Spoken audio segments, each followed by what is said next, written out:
পৃথিবীতে একজন মানুষই শুধু জানতেন যে তিনি পৃথিবীতে কতদিন বাঁচবেন, সেটা হচ্ছে সাইয়েদনা আদম আলাইহিস সালাম। ওনাকে বলে দেওয়া হয়েছিল তুমি পৃথিবীতে বাঁচবে 1000 বছর। সাইয়েদনা আদমের সামনে অনেকগুলো রূহ রাখা হলো।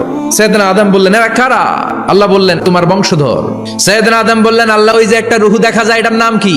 এটা তোমার ছেলে দাউদ, সে দুনিয়াতে নবী হয়ে আসবে। সাইয়েদনা আদম বললেন মাবুদ আমার ছেলে দাউদের কত বছর হায়াত আপনি দিয়েছেন? আল্লাহ বললেন মাত্র 40 বছর। সাইয়েদনা আদম বললেন মাবুদ এত ফুটফুটে সুন্দর আমার ছেলে দাউদ মাত্র 40 বছর দিলেন কেন? আল্লাহ আপনি বাড়ায় দেন, আল্লাহকে বাড়ানো যাবে না, লেখা হয়ে গেছে। সাইয়েদনা আদম বললেন আমার 1000 বছর থেকে 60 বছর আমি আমার ছেলেরে দিয়ে দিলাম।